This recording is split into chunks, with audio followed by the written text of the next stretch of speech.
Good day, everyone. Today, we take a look at 10 interesting facts on Hoshi Sato from Star Trek Enterprise. Consider subscribing to the channel if you like our content. Now, let's get into it. Number 1.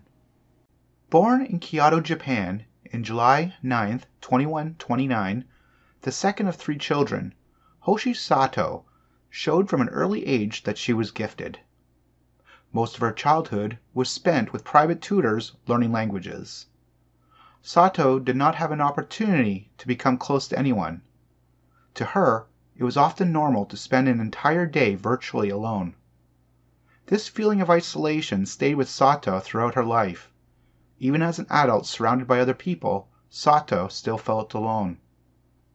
The reason she studied languages was to try and make connections with other people and cultures.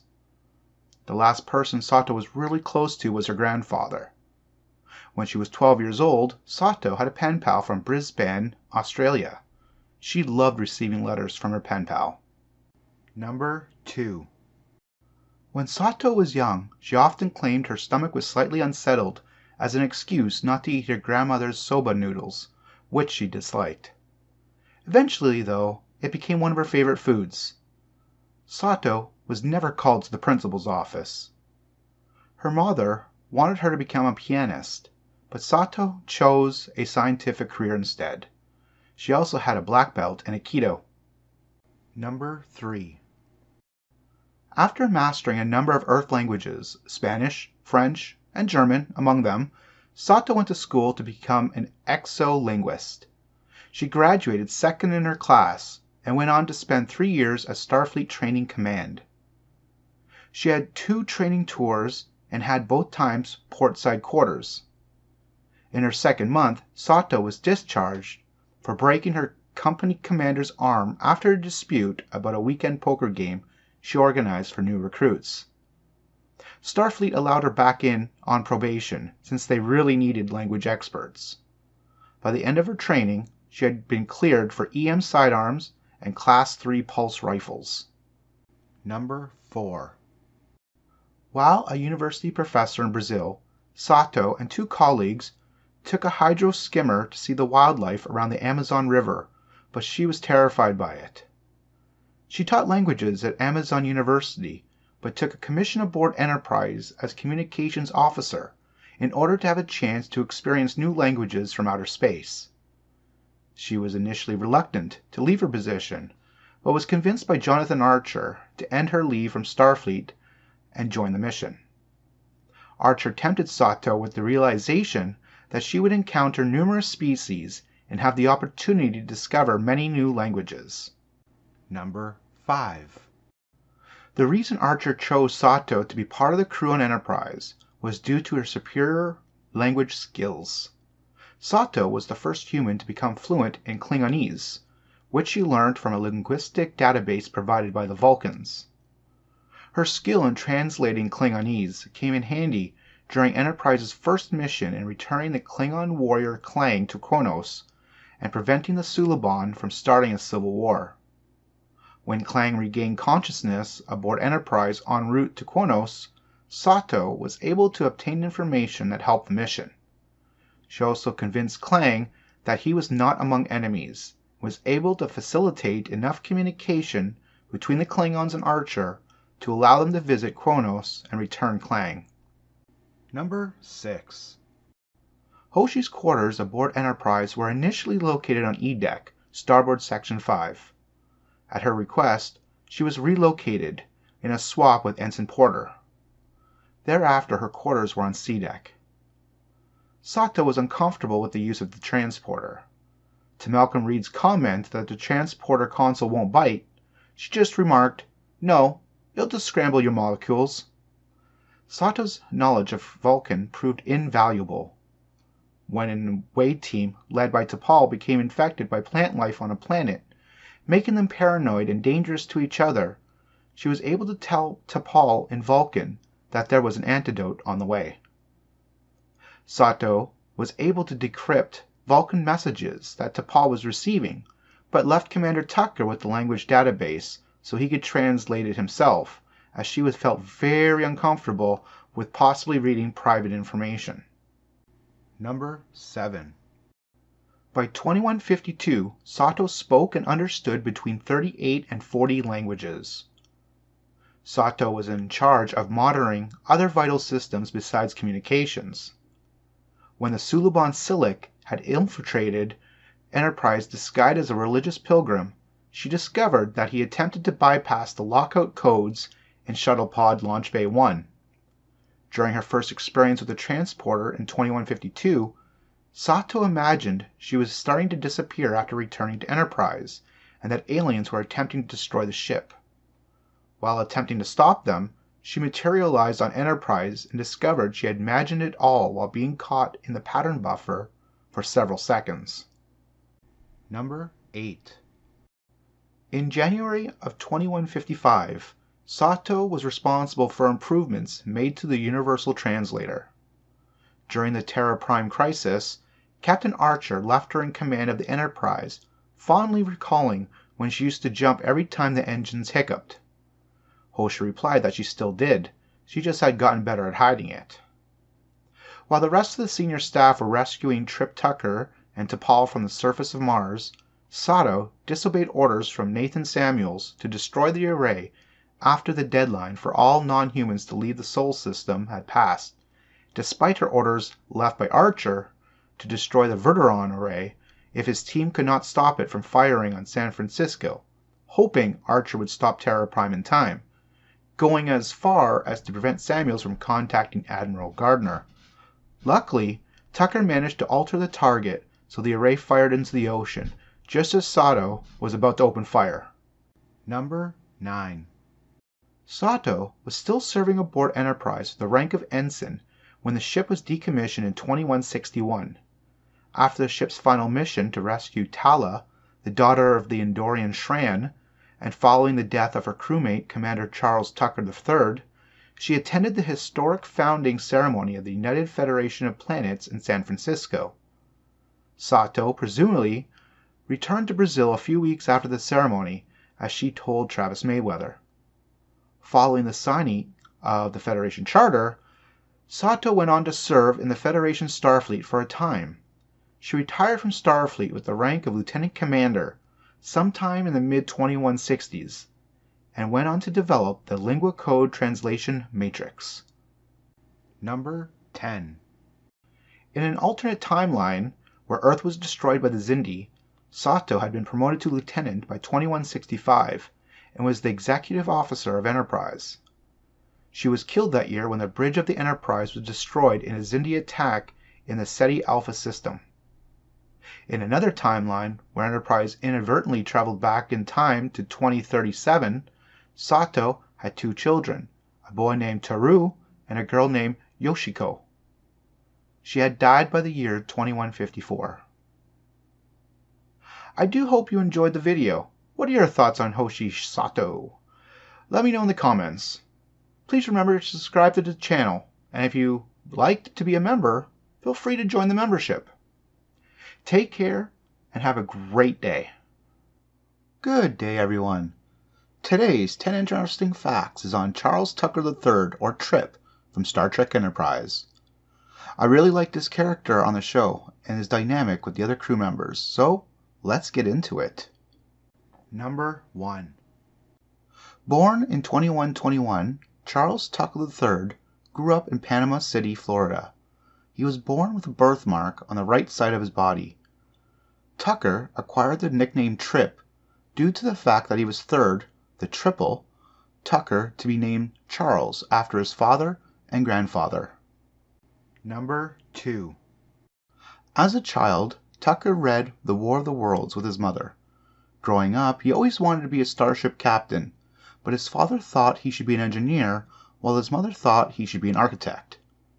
At the age of 7, Tucker's mother bought him a copy of Emery Eckerson's Father of the Transporter, and he made her read it to him every night for a month.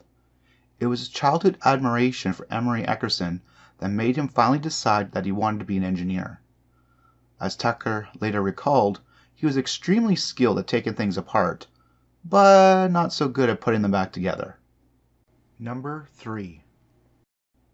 Tucker used to take his younger sister Elizabeth to a movie theater near their house. He later remembered that she would scream like a banshee if he didn't take her. Tucker once put a garden snake in his sister's dollhouse, and his family once had a large dog named Bedford. On several occasions, Tucker went camping trips with his friends. They would spend half the night looking up at the stars and wondering what Earth's sun would look like from a distant planet. Number 4. Tripp was self-taught, having learned engineering from working on boat engines. Tucker first joined Starfleet in 2139, at which time he lived in Sausalito, a few blocks from the Vulcan compound. He subsequently recalled that he got into a lot of trouble at Starfleet Training Command. By 2143, Tucker was a member of Captain Jeffrey's engineering team with the rank of lieutenant. After the destruction of the Warp 2 prototype vessel NX-01 in that year, Tucker met Commander Johnathan Archer. He later assisted Archer and A.J. Robinson in stealing a backup Warp 2 prototype vessel, the NX-Beta, in an attempt to prove to Starfleet Command that the engine design was sound.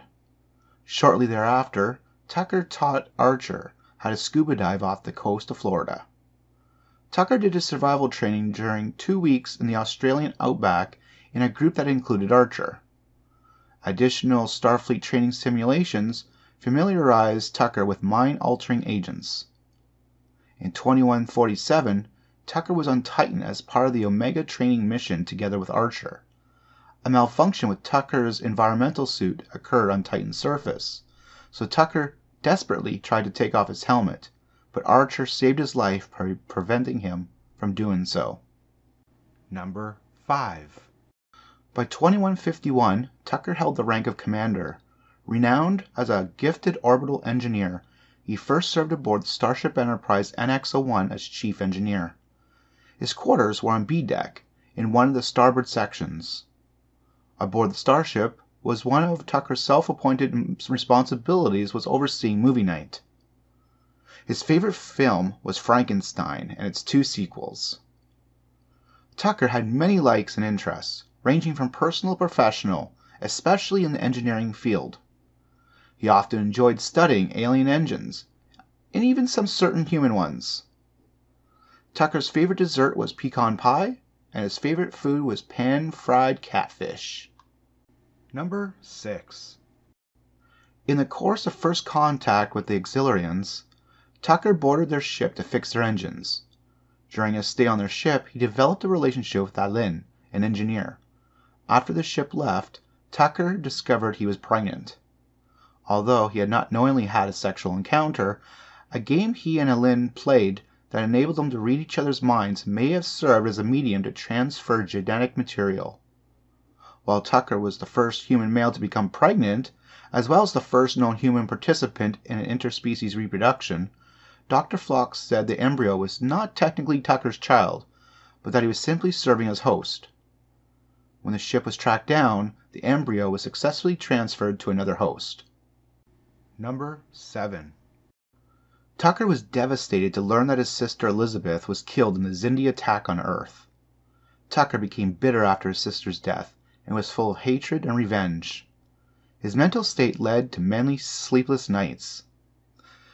Phlox tricked Tucker into taking Vulcan neuropressure from T'Pol, and this did help him sleep properly, and also moved his relationship with T'Pol to another level.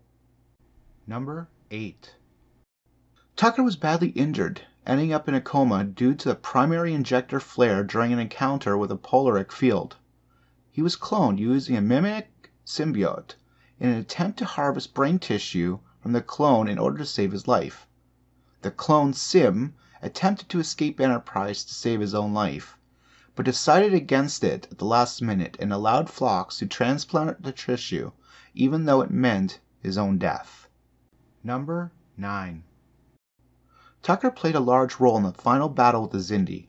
He destroyed one of the spheres that disrupted the energy field that the sphere builders, who were behind the Xindi attack, were using to help the Xindi. This gave time for Archer and the Makos to board the weapon, destroy it, and save Earth.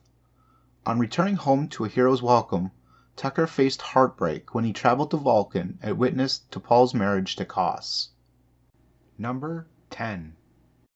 Tucker continued serving as chief engineer aboard Enterprise until 2161, when the ship was scheduled to be decommissioned prior to the signing of the Federation Charter. En route to Earth to attend the founding ceremony of the alliance that would give birth to the United Federation of Planets, Enterprise made a detour to Rigel 10 to rescue Shran's daughter, Tala. Unfortunately, the victory ultimately came to the cost of Tucker's life. Shortly after Enterprise left Rigel 10, Tala's abductors somehow managed to board the ship. When the alien trespassers threatened Archer, Tucker quickly thought up a plan to lure the aliens away from Archer. Despite orders from Archer to remain quiet, he insisted and persuaded one of the aliens to knock Archer out. With his captain safe and no longer in the way, Tucker lured the aliens away to a nearby plasma junction, which he claimed was a communication system which he would use to contact Shran in order to bring him to the aliens. With the intruders fooled, Tucker rigged the junction to explode, killing the alien trespassers. However, Tucker was also critically injured in the explosion, and he ultimately died, having sacrificed himself for his captain. I hope you liked today's video. What did you think of Trip? Would you have been his friend? Let me know in the comments. A huge shout out to Ron Davidov for becoming a member on our channel. If you'd like to be a member on the channel, hit the join button and choose a tire. That's it for this video. Take care and have a great day. Good day, everyone. Today's 10 interesting facts is on Malcolm Reed from Star Trek Enterprise. This character was hard to get to know during the series, but we do find out some things about him, so let's get into it. Number 1. Malcolm Reed was born on September 2nd, 2117, into an English family with a strong naval tradition. His grandfather was an ordnance officer in the Royal Navy, and his father and great-uncle, who had died in the line of duty aboard the HMS Clement, had served as well. Growing up, Reed was raised on the water. He knew how to handle a boat before he could even ride a bicycle. He studied all the great naval battles, and like his ancestors before him, he wanted to serve aboard a seafaring vessel, but his aquaphobia, which he thought he might outgrow, rendered him unable to follow in the footsteps of his family. Reed had one sister named Madeline, an uncle named Archie, and at least 2 unmarried aunts. Number 2. Reed had a rather distant relationship with his parents, who questioned if he was in some kind of trouble when contacted by Archer. He also found it hard to make close relationships, and he also had several unsuccessful romantic relationships before joining the Enterprise. As a child, Reed had always wanted to build a time machine to see the future. Reed was an Eagle Scout, holding 28 merit badges, including one in exobiology. When asked about his favorite foods, his parents conveyed that Malcolm rarely expressed personal preferences, normally eating whatever food was put in front of him. Reed was allergic to dust mites, oak pollen, tropical grasses, and plant enzymes. He took injections to treat his brolim allergy. Pineapple, which contained this, was one of his favorite foods. Number 3. Unable to follow his family's traditions, Reed decided to join Starfleet. Reed took a rather serious and traditional approach to his position as a Starfleet officer. Around 2149, Reed, as a young ensign, was recruited into Section 31 through former Starfleet officer Harris. At the time, Reed was a fresh officer who was excited to be in covert operations. However, he later left the organization, or so he thought, and initially having no further contact with Harris after 2151, until he was contacted again in 2154. Over the course of career, Reed kept track of the number of planets he had stepped foot on, which had reached 32 with Mars in 2155. Number 4. Reed was the senior armory officer aboard the Enterprise. He helped complete the ship's first mission, which was intervening in a Suliban plot to cause civil war in the Klingon Empire. His quarters aboard Enterprise were located on B deck. Number 5. He and Travis Mayweather became two of the first humans to walk on a comet. They were stranded, and the Vulcans saved them by the use of the tractor beam technology. Later that year, Enterprise was attacked by an unknown enemy. The weapons on Enterprise were not powerful enough to deter the enemy. Reed and Tucker led the team that built phase cannons so that the ship would be prepared in case of another attack. The weapons of the Enterprise still had no effect on the enemy until Reed recreated a power surge and transferred it to the weapons. The blast disabled the enemy ship and it retreated. Number 6. Reed's personal emphasis on Starship Protocol caused him to notice the efficiency of Enterprise's crew when reacting to combat situations. This prompted him to devise a state of tactical alert, which he saw as a means of improvising and improving readiness. Captain Archer approved of his idea, and it was quickly implemented. Number 7. During the mission to find the Xindi weapon, Reed was unhappy with the assignment of Major Hayes and his team of Makos to Enterprise. He felt that Hayes was trying to subvert his authority in an attempt to take over security on the ship. This caused Reed to react poorly when Hayes suggested a series of training sessions for the senior officers with his team. A training session between Hayes and Reed ended up being a little bit more than a fist fight, and both were chastised by Captain Archer. This had the effect of clearing the air between them, so much so that Hayes told Reed that he and his people no longer felt like outsiders. Number 8. During the final days of the mission, he led a team that boarded a sphere in order to get information about the sphere builders, the aliens who were behind the plot to destroy Earth. During this action, one of the Makos, Hawkins, was killed by the sphere's defenses. This had a profound effect on Reed. After Major Hayes was killed in the attempt to rescue Hoshi Sato, Reed took over the Makos. He led them on the final mission aboard the weapon and helped to successfully destroy it. Number 9. Reed was still serving aboard Enterprise with the rank of lieutenant when the ship was decommissioned in 2161. He participated in the crew's final mission to rescue Shran's daughter Tala from alien kidnappers on Rajil 10. Although the mission was a success, his friend and crewmate, Trip Tucker, sacrificed himself shortly thereafter in order to save Captain Archer. Afterward, Reed was in attendance at the founding ceremony for the United Federation of Planets. Prior to Archer's speech, Reed conveyed his desire to continue working with Captain Archer on the latter's next assignment, believing Archer was not ready to be an admiral. Number 10. Malcolm Reed is the man the crew turns to for weapons training and target practice. It was Reed who presented Captain Archer with the crew's new hand weapons called phase pistols, and the training the crew in their use.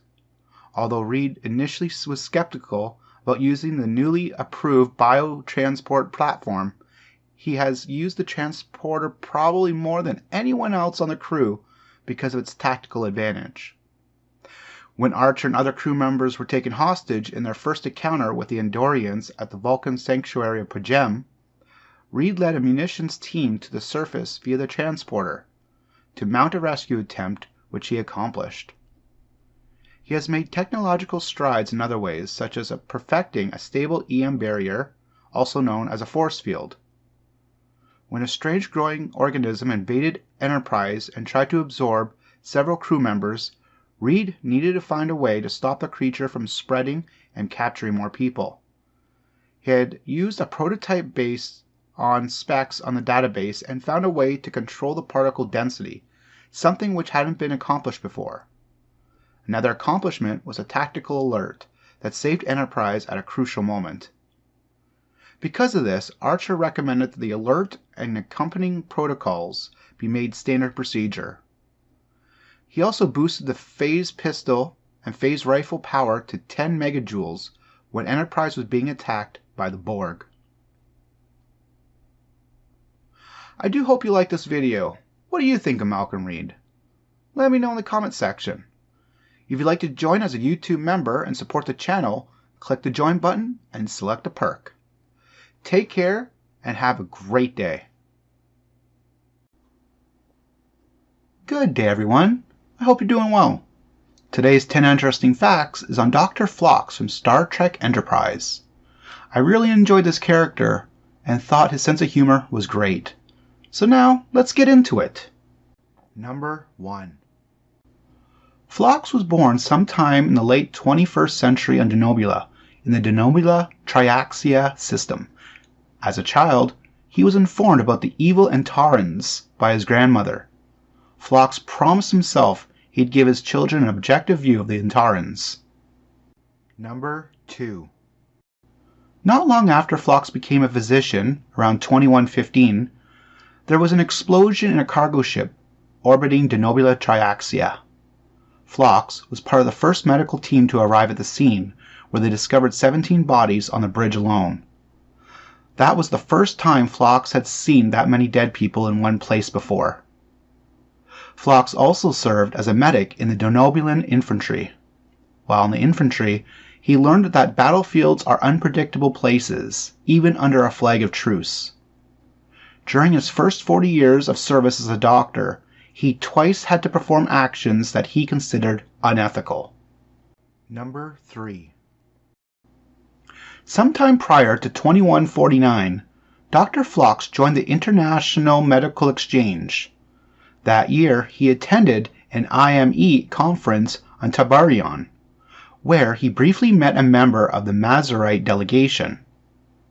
Years later, he found out that it was actually Dr. Antek, a Klingon expert in mutagenic research, who was impressed by his work on a viral propaganda.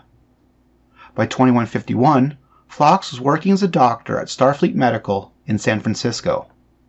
Number 4. During his 6-month station at Starfleet Medical, he developed a fondness for Chinese food, especially egg drop soup, and was a regular customer at Madame Chang's. Phlox also spent time in Tibet and visited at least one of its monasteries, like his future captain Johnathan Archer. Number 5.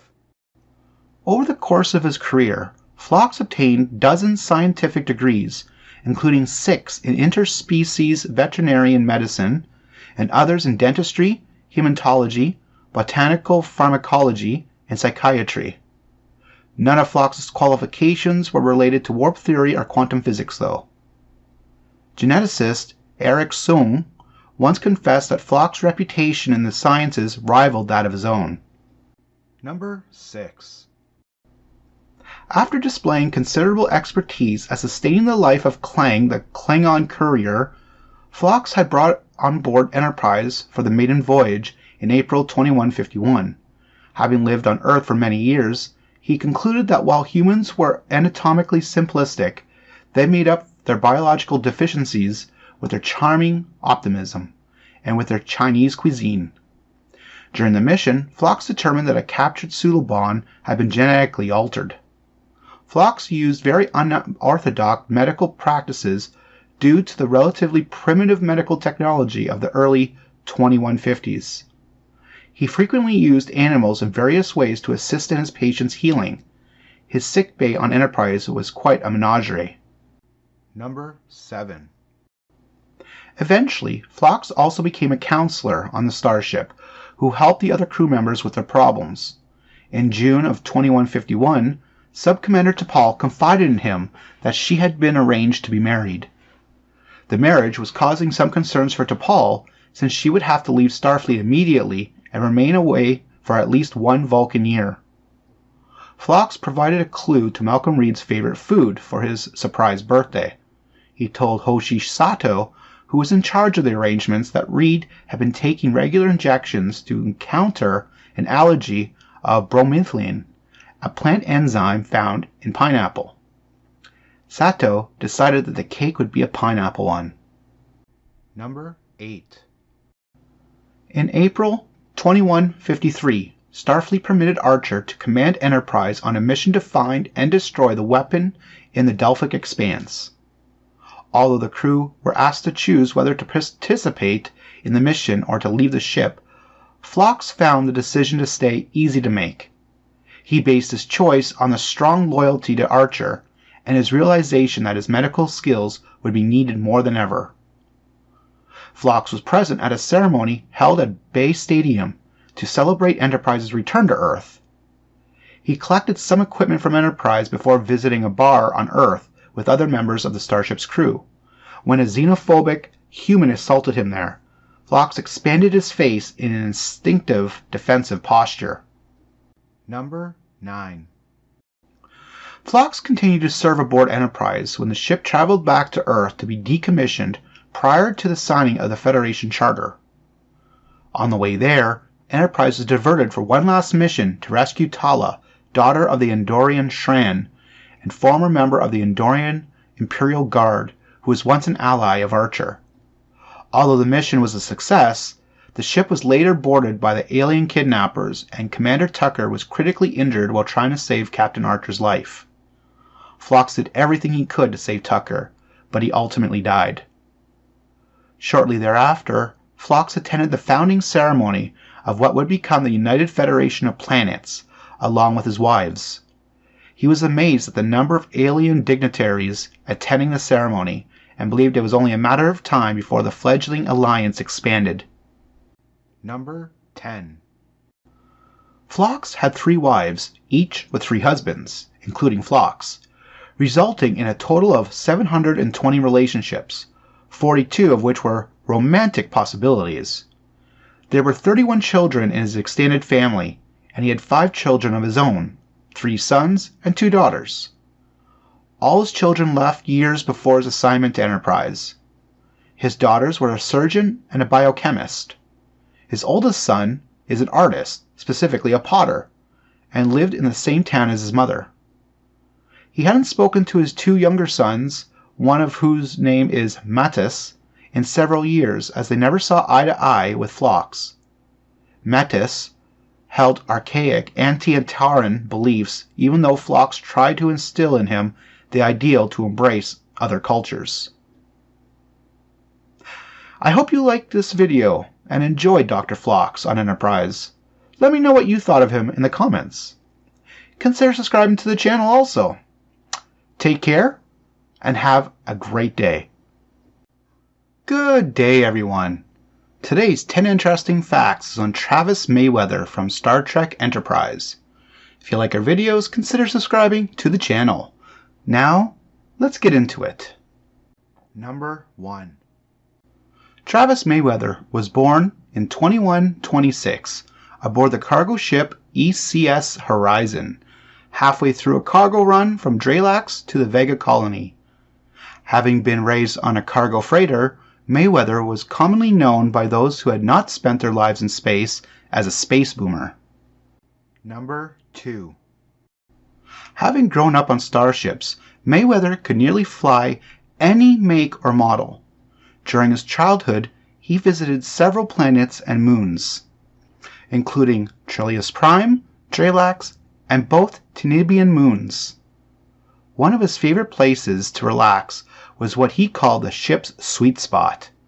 As a child, Mayweather took great interest in the mystery surrounding the Terra Nova colony, and he promised his father to see this place someday. Number 3. During his youth aboard the Horizon, Mayweather locked himself in a cargo container, an embarrassing incident that did not live down for many years. On another occasion, he and Nora deactivated the grav plating aboard the Horizon and jumped on the bed, which led to them being grounded. In 2141, the Horizon encountered a group of Deltans. Mayweather, who was 15 at the time, described them as very attractive and very open.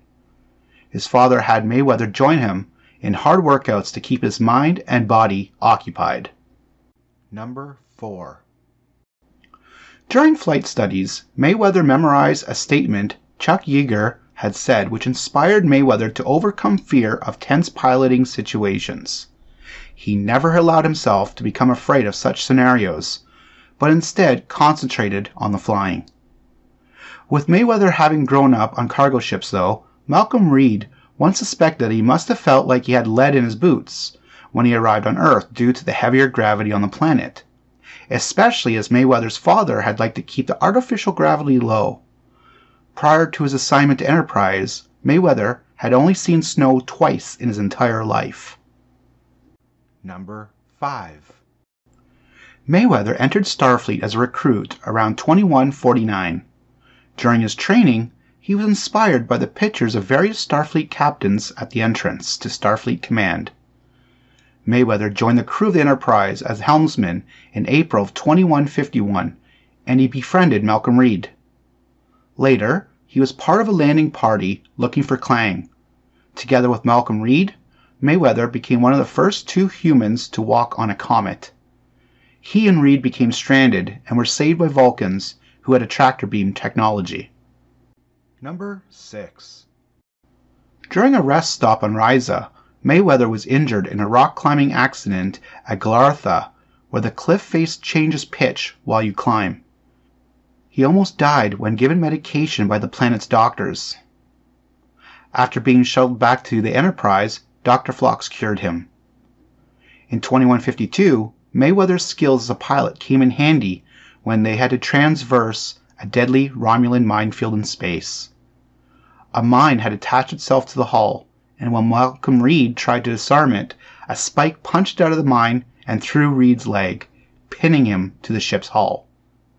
Mayweather had to pilot the ship through the minefield, but as gently as possible, while Archer attempted to free Reed. He also had to avoid a Romulan ship that was attacking Enterprise. Number 7. After the Starfleet vessel was damaged in the minefield, its crew took Enterprise to an automated repair station. Mayweather was found dead during the course of repairs. While conducting an autopsy on the course, Phlox discovered that the body was not actually Mayweather, but a duplicate. Searching the station, the crew found Mayweather suspended from a harness with electrodes in his brain. The station was using its synaptic pathways along with those of other humanoids as part of its program. The crew were able to free him and escape the station. Number 8. In the alternate timeline, where Captain Johnathan Archer was infected by interspatial parasites, Mayweather was killed in a Xindi attack on Enterprise in 2154. In a different timeline in which Enterprise traveled to 2037, Mayweather eventually married Mako Corporal J. Mackenzie. This version of Mayweather had died by 2154. Number 9. Travis Mayweather's grandfather held the record for most number of jobs at once aboard the Horizon, 5, including 2 bridge positions. Travis's mother, Rhianna, was the medic and chief engineer aboard the Horizon. She often acted as a referee between Travis and his brother Paul when the two got into an argument. Travis's father became captain of the Horizon when he was a year younger than Paul was in 2153. Travis was expected to carry on the freighter captain, and his father was not very happy with his son's decision to join Starfleet. The two ended up parting on bad terms. That, however, did not prevent the father from wholeheartedly recommending Mayweather for the helm position on Enterprise. Nonetheless, the two barely spoke with each other since Travis left in 2149. Another family member that Travis alienated by joining Starfleet was his brother Paul. He believed Travis had abandoned his family to serve with Starfleet, leaving despite the fact that their father was ill. Number 10. Besides piloting, Travis also had an interest in rock climbing and spelunking. His experience with these activities allowed him to be chosen by Captain Archer to assist Tucker and Reed in rescuing Denobulan geologists from the caverns between Xantoras. His assistance not only allowed the two officers to rescue the Denobulans, but his quick thinking also saved their lives, a bit at the cost of a broken leg. Mayweather was also known to play practical jokes from time to time. He also tricked Yoshi into attempting to communicate with strawberry gelatin by telling her it was a gelatinous life form. In contrast to some of the crew, Mayweather expressed curiosity about the possibility of going through a transporter for the first time, speculating about the reported feeling of being in two places at once when the subject was mid-transport. I do hope you like this video on Travis. He's a funny guy and a great addition to the crew of the Enterprise. What do you think of Travis Mayweather? Let me know in the comments. Remember to subscribe to the channel to get all our videos as they come out, and consider becoming a member on the channel. Take care and have a great day. Good day, everyone. Today's 10 interesting facts is on T'Pol from Star Trek Enterprise.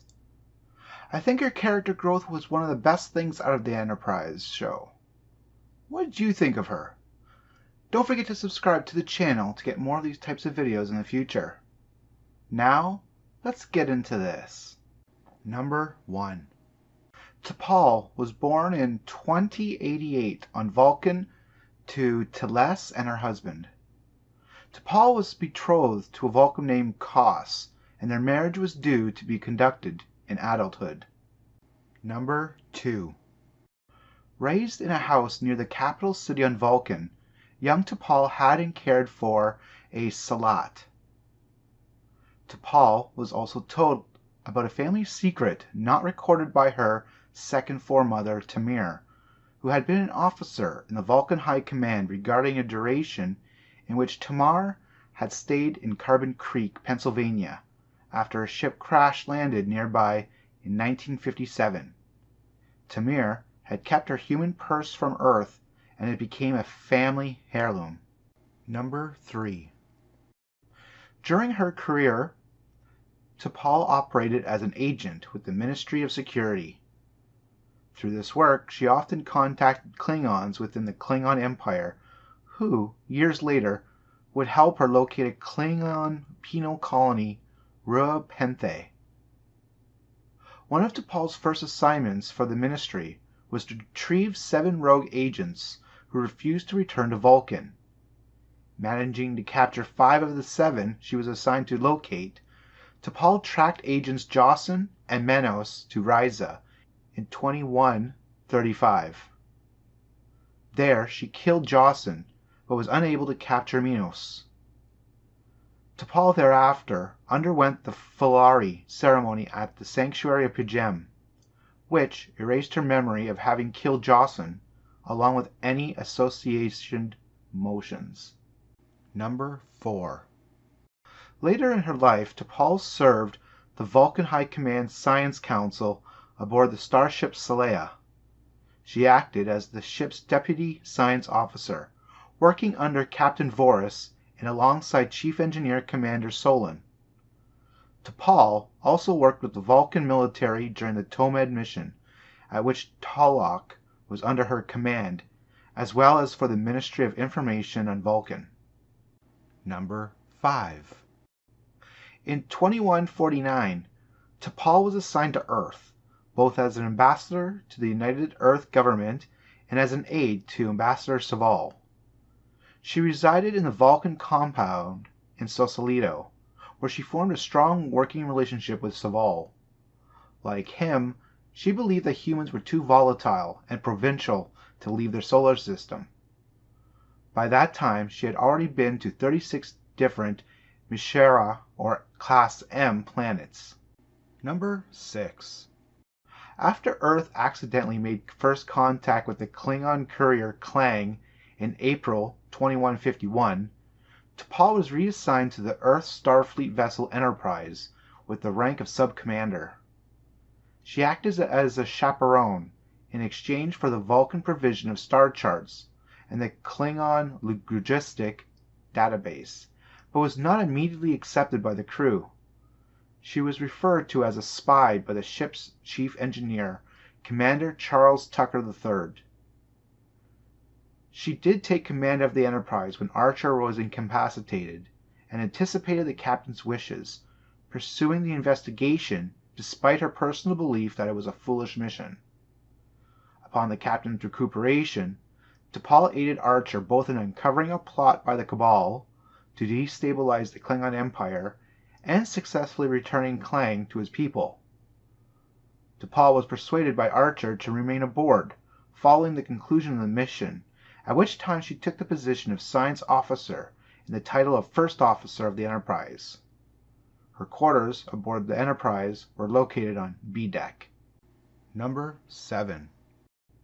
After a group of Vulcan doctors at the Interspecies Medical Exchange learned that T'Pol had contracted a deadly neurological disease called Pinard syndrome, her future aboard Enterprise was at stake.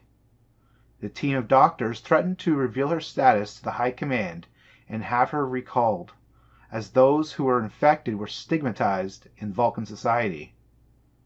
To save her, Dr. Eurus, the youngest of the Vulcan doctors, declared himself to be among the minority and revealed to the others that T'Pol wasn't to blame for having contracted the disease. Number 8. Following a Xindi attack on Earth on April 24, 2153, Enterprise was recalled home and underwent a major refit in preparation for a mission into the Delphic Expanse. Because this mission was seen by the Vulcan High Command as being an Earth matter, Ambassador Saval ordered T'Pol to return to Vulcan, to be reassigned to the Ministry of Information. It was expected that, after a brief time at the Ministry, she would be allowed to return to Earth to continue her diplomatic duties. However, T'Pol resisted. As Enterprise set course for Vulcan to deliver T'Pol home and proceed to the Expanse, she abruptly resigned her commission and chose to remain aboard.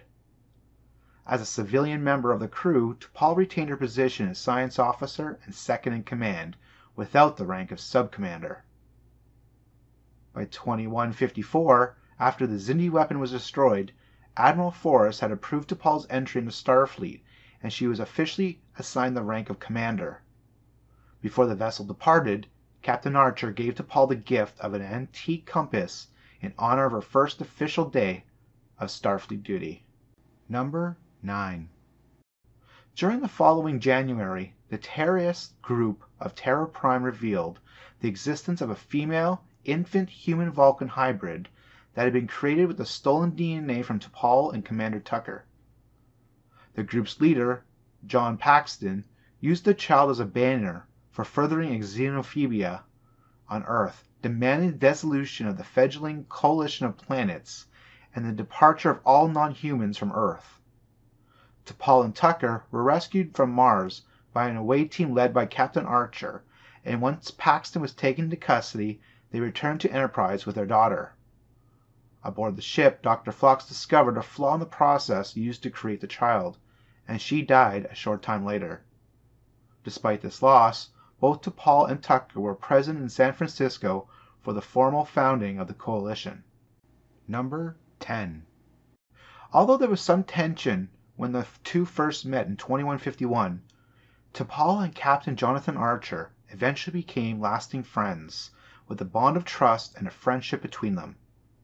Though she may not have always agreed with the captain's style of command, she came to respect his judgment. She was not particularly fond of his pet dog Porthos. T'Pol was with Archer even years later, as he prepared to make a speech at the signing of the Federation Charter. Overcome with emotion, Archer embraced T'Pol backstage before giving his speech. Well, thanks for watching the video. And what did you think about T'Pol? Let me know in the comment section. Take care and have an awesome day. Good day, everyone. Today we're going to take a look at 10 interesting facts on Johnathan Archer from the TV show Enterprise.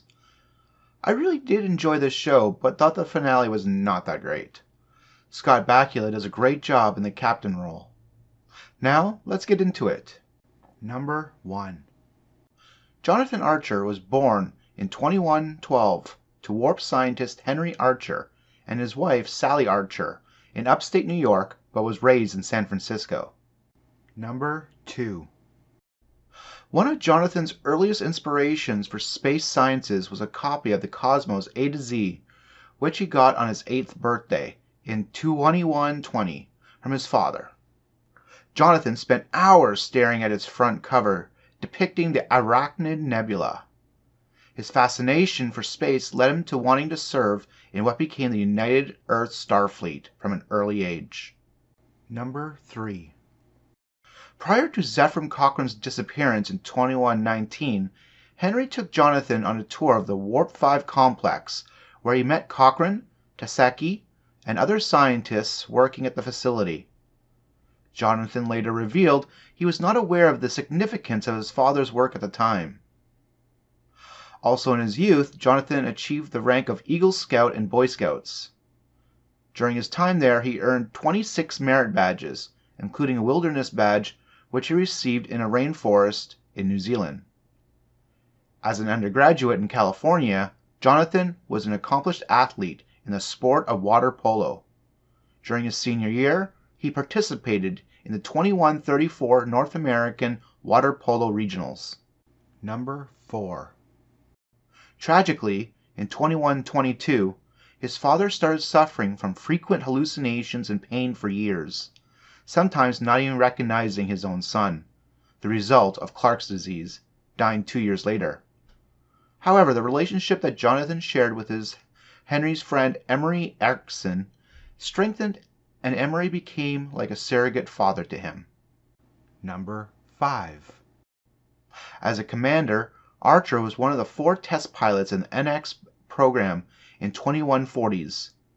In 2143, he and A.G. Robinson became not so friendly rivals in wanting to become the first to fly the NX Alpha. Though Commodore Maxwell Forrest ultimately gave the assignment to Robinson, Archer had spent the most time in the flight simulations and got the engines to 92% efficiency. Robinson, however, was determined to break Warp 2. He did, with Archer serving as the flight director and NX control, but the NX Alpha was destroyed. Robinson managed to get out just in time via an escape pod. The incident led Starfleet to suspend the NX program at the urging of the Vulcans. Robinson blamed the destruction of the craft on the flaws in the engine Archer's late father had designed, which eventually led to the two of them coming to blows. Eventually, however, Archer reviewed the data and conceded that Robinson had been right. After devising engine modifications to compensate for the flaws, Archer and Robinson, with the help of Lieutenant Charles Tucker III, took the NX Beta on an unauthorized field test. With Archer at the controls, the craft achieved a new speed record of warp 2.5. Archer and Robinson were grounded for 3 months for their actions, but were successful in convincing Starfleet to resume the program. Number 6. Later, in the 2140s, Archer was on Titan as part of the Omega training mission along with Tucker. When Tucker's environmental suit malfunctioned, Archer saved Tucker's life by preventing him from taking off his helmet on Titan's surface. Number 7. In 2150, the final selection for the captain of the Enterprise took place between Captains Robinson and Archer. Vice Admiral Maxwell Forrest gave the post to the latter, although Captain Gardner was originally considered to be most suitable choice by Ambassador Saval. Archer's quarters aboard the Enterprise were located on E-Deck. Number 8. Archer's command of the Enterprise ended in 2161, after which he signed the charter ratifying the Coalition of Planets, which ultimately led to the formation of the United Federation of Planets. Number 9. After the founding of the Federation, Archer went on to serve in the Starfleet Federation. At his retirement from Starfleet, he was Chief of Staff at Starfleet Command with the rank of Admiral. Archer became an honorary member of the Andorian Imperial Guard in 2164, Federation Ambassador to Andoria in 2169, served as Federation Councilman from 2175 to 2183, and was ultimately elected President of the United Federation of Planets in 2184, a post which he held for 8 years until 2192. Number 10. Archer earned an impressive list of commendations during his career, including the Starfleet Medal of Valor with clusters, the Star Cross, and the Federation Citation of Honor. I really did like Captain Archer and loved how they explored the beginnings of the Federation. Could have done without that finale, though. Anyways, did you enjoy Enterprise? And specifically, did you like Captain Archer? Let me know in the comment section. Take care, and have a great day. Good day, everyone. Today's 10 Interesting Facts is on the Enterprise NX-01 from the series Star Trek Enterprise. I think this show was pretty good, besides the final episode. Don't forget to subscribe to the channel and like the video so you can get all the newest videos as they come out. Now, let's get into this. Number 1. In 2119, several engineers, such as Henry Archer and Cochrane himself, began the work that paved the way directly to Enterprise at the Warp 5 complex in Bozeman, Montana.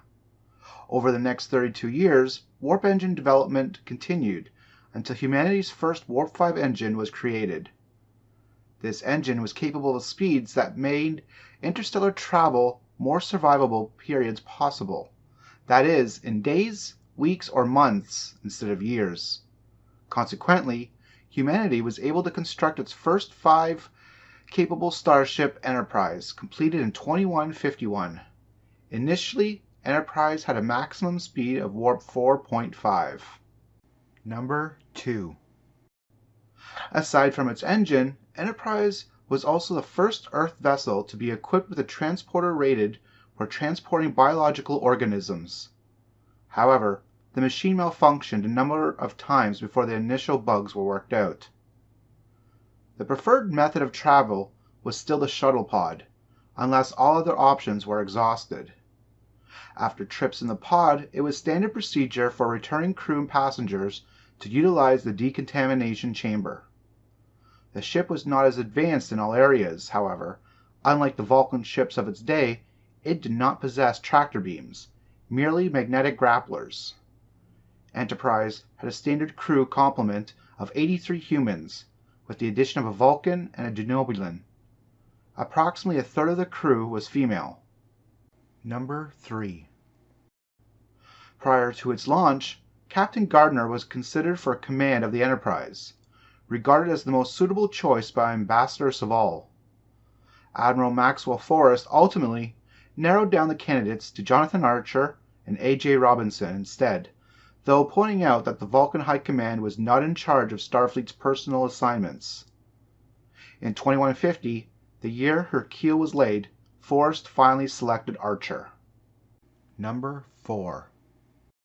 Following the broken bow incident in April 2151, the launch of Enterprise was rearranged for 3 weeks ahead of schedule.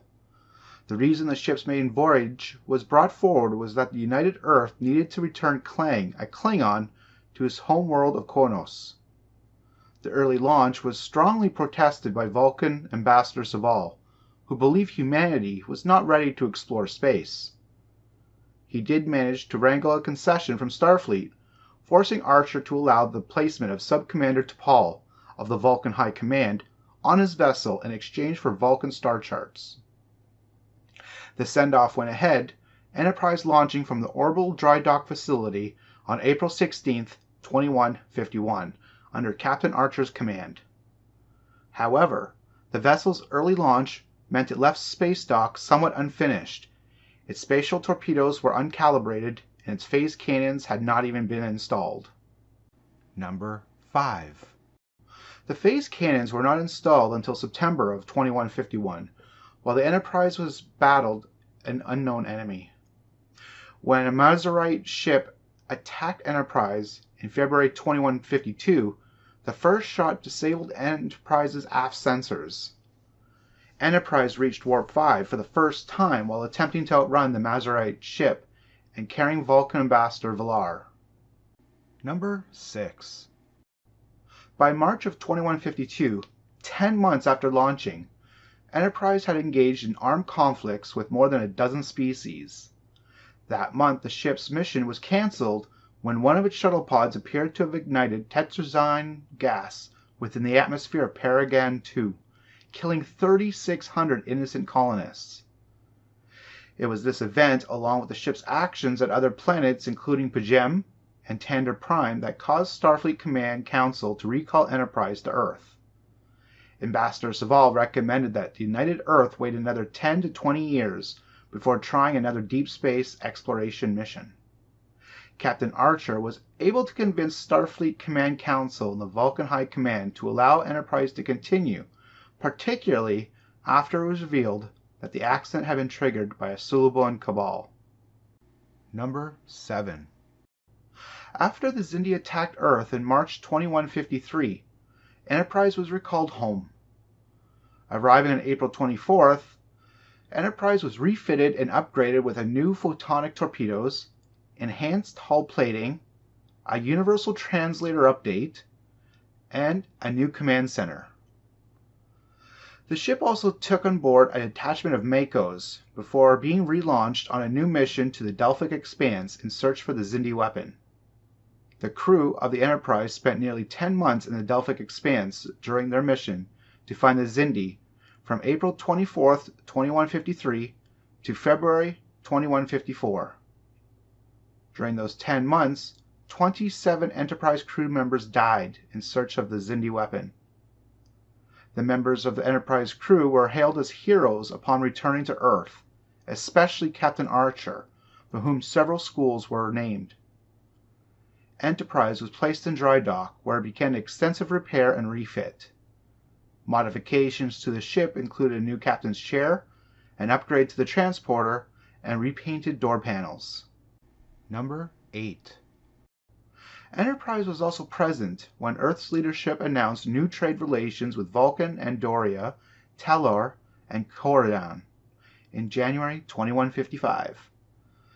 The members of the Enterprise crew were hailed as heroes, laying the groundwork for that alliance, a precursor to the formation of the United Federation of Planets. At some point after this, the Enterprise crew paid another visit to Kronos. Number 9. Enterprise was retired in 2161 to make way for new, more advanced starships. It was then placed in the Federation Museum, where it still remained in the 24th century. Starfleet would not commission another Enterprise until 2245, with the launch of the USS Enterprise NCC-1701. Number 10.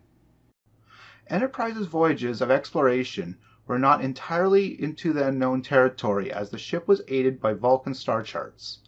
However, it participated in several historically significant events, such as the discovery of the Temporal Cold War, the return to Terra Nova, continued involvement in the Vulcan-Andorian hostilities, the destruction of the colony on Paragon II, the first human encounter with a non-corporeal life form, the discovery of a lost human tribe in the Delphic Expanse, the Xindi incident, the Augment Crisis, the Vulcan Reformation, and the formation of the first alliance with the Vulcans, Andorians, and Tellarites, which led to the founding of the Coalition of Planets. I hope you liked this video. What did you think of Enterprise? Let me know in the comments section. Take care and have a great day.